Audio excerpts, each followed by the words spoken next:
అందరికీ నమస్తే. తెలంగాణ ప్రజలు సెంటిమెంట్ మనుషులు. అంటే సెంటిమెంట్కు తలొగ్గుతారు.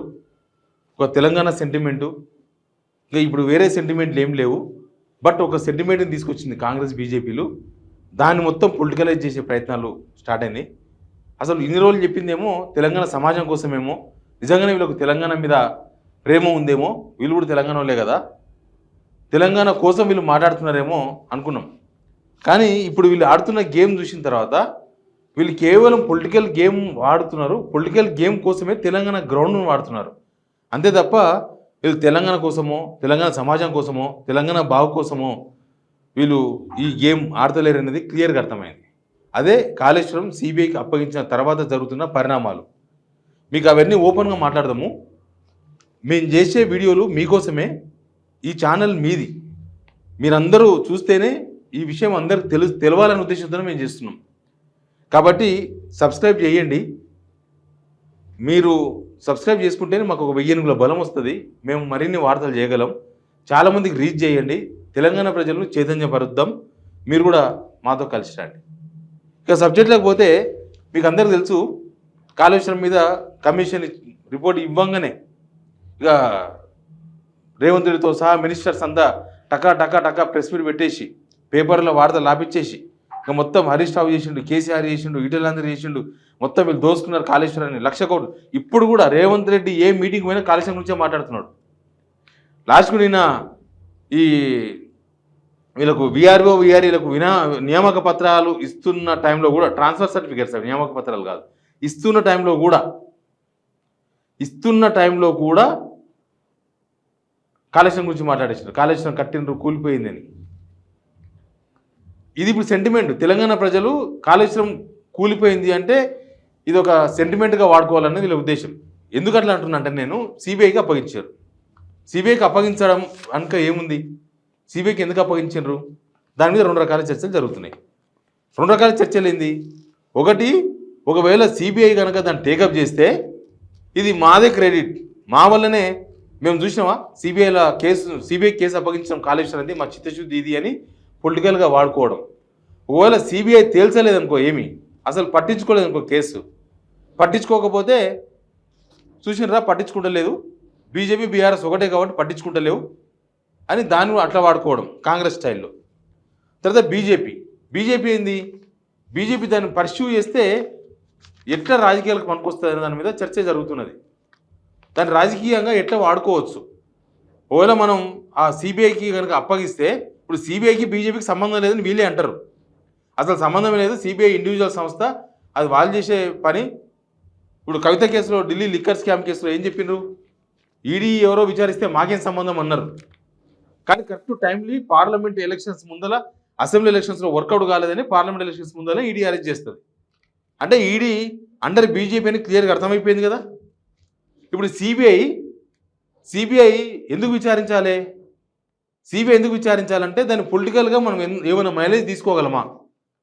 సిబిఐ విచారించడం అంటే కేసు బుక్ చేస్తారు, విచారిస్తారు, అవసరమైతే నోటీసులు ఇస్తారు, అవసరమైతే 10కి 10 సార్లు, 10కి 20 సార్లు అందరిని పిలుస్తారు. ఇంజనీర్లను పిలుస్తారు, వీళ్ళని పిలుస్తారు, వాళ్ళని పిలుస్తారు. ఎలక్షన్ టైంకు కేసీఆర్ పిలుస్తారు, ఎలక్షన్ టైంకు హరీష్ రావుని పిలుస్తారు, ఎలక్షన్ టైంకు ఇంకొకరిని పిలుస్తారు.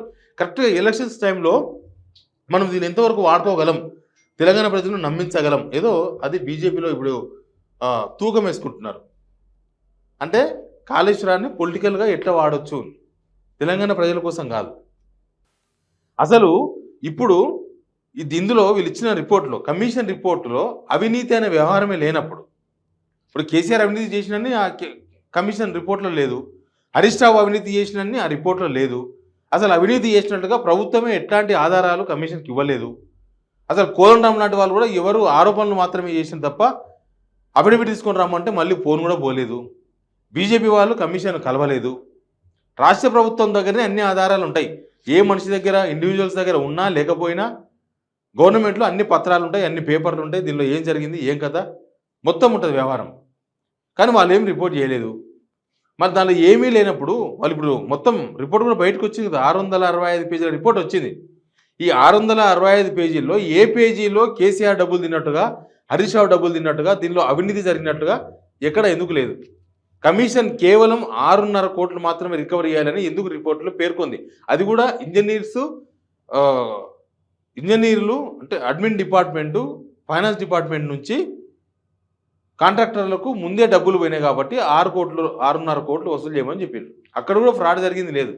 దీనిలో ఎక్కడ చూసినా ప్రొసీజర్ ల్యాబ్సే కనిపిస్తున్నాయి. అంటే ప్రొసీజర్ ఫాలో కాకుండా అడ్వాన్స్ డబ్బులు ఇవ్వడం, కాంట్రాక్టర్కి పని పూర్తి కాకుండానే ఎన్ఓసి ఇవ్వడం, లేకపోతే దాన్ని కట్టేటప్పుడు దానికి సరిగా ఎట్లా కట్టాలో కట్టకపోవడం, క్యూరింగ్ సరిగా వేయకపోవడం, లేకపోతే వాటర్ స్టోరేజ్ చేయడం, ఇవన్నీ ప్రొసీజర్ ల్యాబ్సే. మరి దీనిలో అవినీతిని ఎక్కడ చూపిస్తారు? ఇప్పుడు సిబిఐకి మాత్రం ఆధారాలు ఎవరు ఇవ్వాలి? ఇస్తే ప్రభుత్వమే ఇవ్వాలి. వాళ్ళ ప్రభుత్వం వేసుకున్న కమిషన్కే వీళ్ళు ఏమి ఇవ్వలేదు. ఇప్పుడు బీజేపీ వాళ్ళు ఏం మాట్లాడుతున్నారు? రేవంత్ రెడ్డి సిబిఐకి సహకరించాలని అంటున్నారు. అంటే రేవంత్ రెడ్డి సిబిఐకి సహకరించాలంట. ఆయన వేసిన కమిషన్కి ఆయన ఏమి ఇవ్వలేదు, సిబిఐకి ఏం సహకరిస్తాడు? ప్లస్ మళ్ళీ రాష్ట్ర ప్రభుత్వము ఇదొక కిరికిరి. సిబిఐ బ్యాన్ ఉంది తెలంగాణలో. కేసీఆర్ అప్పుడు లిక్కర్ స్కామ్ కన్నా ముందు బ్యాన్ పెట్టిండ్రు. బ్యాన్ పెడితే వీళ్ళు 21 months అయింది, ఓపెన్ చేయలే. ఇప్పుడు కేవలం కాళేశ్వరం కేసు కోసం మాత్రమే సిబిఐకి రాష్ట్రానికి రావడానికి కన్సెంట్ ఇస్తున్నారు గవర్నమెంట్. తర్వాత మళ్ళీ మూసేస్తుందంట. అంటే కేవలం సిబిఐ కాళేశ్వరం కేసు మాత్రమే విచారించాలి తెలంగాణలో. ఇక మిగతా అవినీతి ఆరోపణలు, లేకపోతే అవినీతి చేసిన మంత్రులు, లేకపోతే ఇక్కడ జరుగుతున్న దందాల మీద, వ్యవహారాల మీద సిబిఐ విచారించడానికి లేదు. ఈ ప్రభుత్వం కూడా ఏ తప్పు చేయనప్పుడు భయం ఎందుకు? ఓపెనే ఉండని. అంటే కేవలం కాళేశ్వరాన్ని ఇప్పుడు బీజేపీ సెంట్రల్ గవర్నమెంటే కదా, బీజేపీ నథింగ్ సెంట్రల్ గవర్నమెంట్ కేంద్ర హోంశాఖ అనుమతిస్తే సిబిఐ విచారిస్తుంది. కేంద్ర హోంశాఖకు ఆల్రెడీ రిపోర్ట్ పోయింది. కేంద్ర హోంశాఖ రిపోర్ట్లో ఏముందో ఏం లేదో చూసుకోకుండానే సిబిఐకి ఇస్తారా? దానిలో సిబిఐ చేయాల్సిన ఏమీ లేనప్పుడు, ఇప్పుడు ఒక మర్డర్ కేసు జరిగింది, ఒక మర్డర్ కేసు అయ్యింది అనుకుందాం. మర్డర్ కేసు సివిల్ కోర్టుకు పోతుందా, లేకపోతే క్రిమినల్ కోర్టుకు పోతుందా? అది సివిల్ కోర్టుకు పోదు, క్రిమినల్ కోర్టుకు పోతుంది. ఆస్తుల పంచాయతీ ఉంది, ఆస్తుల పంచాయతీ ఎక్కడికి పోతుంది? సివిల్ కోర్టుకు పోతుంది. ఒక చెక్ బౌన్స్ అయింది, అది ఎక్కడ పోతుంది? సివిల్ కోర్టుకు పోతుంది, క్రిమినల్ కోర్టుకు పోదు. చీటింగ్ చేస్తే క్రిమినల్ కోర్టుకు పోతుంది మళ్ళీ దానిలో. అంటే ఇక్కడ అవినీతి అనే వ్యవహారం లేనప్పుడు సిబిఐ ఎట్లా ఎంట్రీ అవుతుంది?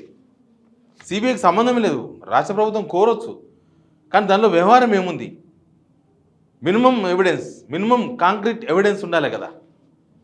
ఆ కాంక్రీట్ ఎవిడెన్స్ లేకుండా సిబిఐ విచారణకు ఒకవేళ బీజేపీ అనుమతిస్తే వాళ్ళు కూడా దీన్ని పొలిటికల్గా ఎట్లా వాడుకోవాలని ఇప్పుడు ఆల్రెడీ కసరత్తు చేస్తున్నారు కాబట్టి పొలిటికల్గా ఎట్లా వాడుకోవాలి? దీన్ని బట్టి ఏమర్థమైంది? కాంగ్రెస్ బీజేపీలు కాళేశ్వరం అనే గ్రౌండ్ను రాజకీయాల కోసం ఎట్లా వాడాలి, దీన్ని వచ్చే ఎలక్షన్స్లో మనం రాజకీయంగా వాడుకునే అవకాశం ఉందా, దీన్ని వాడుకొని బీఆర్ఎస్ను దెబ్బకొట్టే అవకాశం ఉందా? ఎందుకంటే జనమంతా బీఆర్ఎస్ వైపు పోతున్నారు. ఎందుకు పోతున్నారంటే గవర్నమెంట్ ఫెయిల్ అయింది, బీజేపీ ప్రతిపక్షంగా చేయలేకపోతుంది, కేంద్ర ప్రభుత్వంగా ఇవ్వాల్సింది ఇవ్వలేకపోతుంది.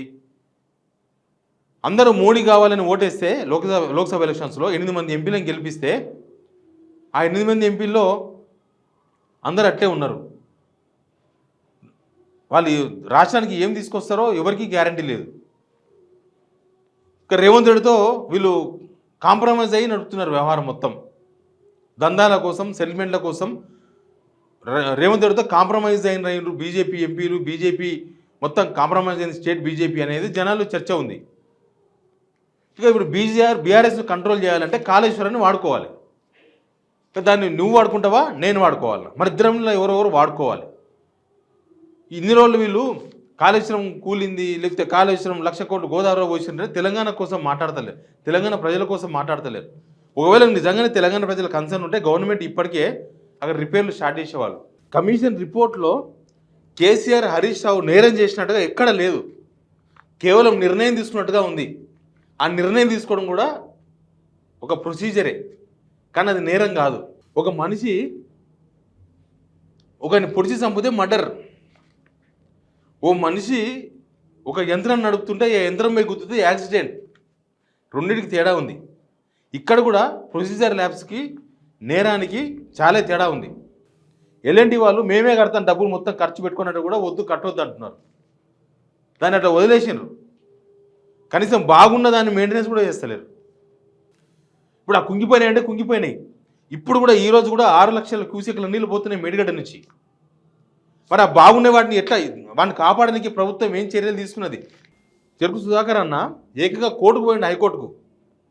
దీన్ని సార్ రక్షించమని చెప్పండి ప్రభుత్వానికి, వీళ్ళు వదిలేసిన గాలికి కొట్టుకపోగలదు, దాన్ని కొంచెం మెయింటెనెన్స్ చేయాలి. మెయింటెనెన్స్ చేయకపోతే ఏం ఉండదు. సైకిల్ కూడా మెయింటెనెన్స్ చేయాల్సిందే, ఓరాలింగ్ చేయాల్సిందే. సైకిల్ కూడా ఆయిల్ వేయాలి, చైన్ చూసుకోవాలి, టైర్ల గాలి కొట్టాలి, టైర్ పాతగా అయితే కొత్త టైర్ వేయాలి. మెయింటెనెన్స్ లేకపోతే పాడైపోతుంది. ఇక్కడ కూడా సేమ్, మెయింటెనెన్స్ చేయకపోతే పాడైపోతుంది, గవర్నమెంట్కి చెప్పండి అని కోర్టుకు పోయిన. కోర్టు గవర్నమెంట్కు నోటీస్ ఇచ్చింది, మీరు ఏం మెయింటైన్ చేస్తున్నారు, ఆ మంచిగా ఉన్న పిల్లర్లు ఇబ్బంది పడకుండా మళ్ళీ ప్రాబ్లం రాకుండా మీరు ఏం చర్యలు తీసుకుంటున్నారు కాళేశ్వరం మేడిగడ్డ ప్రాజెక్ట్ మీద అని ఇస్తే వీళ్ళు ఇంకా కోర్టుకి ఏం సమాధానం చెప్పలే. ఎనీవే, కాళేశ్వరం అనే విషయంలో బీజేపీ కాంగ్రెస్ నేతలు మాట్లాడుతున్నది కేవలం రాజకీయాల కోసమే తెలంగాణ ప్రజలు గ్రహించాలి. కేవలం రాజకీయంగా మాట్లాడుతున్నారు వాళ్ళు. తెలంగాణ ప్రజలకు మేలు జరగాలనో, తెలంగాణ సమాజానికి మంచి జరగాలనో, తెలంగాణ కోసమో మాట్లాడుతున్నట్టుగా కనిపిస్తలేదు. తెలంగాణ కోసమే మాట్లాడుతున్నట్టయితే ముందు దాన్ని బాగు చేస్తారు, తర్వాత దీనిలో ఏం అవినీతి జరిగిందో జనాల ముందు పెడతారు. కేవలం పొలిటికల్ స్టేట్మెంట్లు కాదు. ఇగో పలానా పేపర్లో పీసీ ఘోష్ కమిషన్ తేల్చింది, ఇగో 1000 కోట్లు. అందుకే తెలంగాణ ప్రజలు ఇది గమనించాల్సిన అవసరం ఉంది. ఈ వీడియోను తెలంగాణ మొత్తం షేర్ చేయండి. Please subscribe signal TV.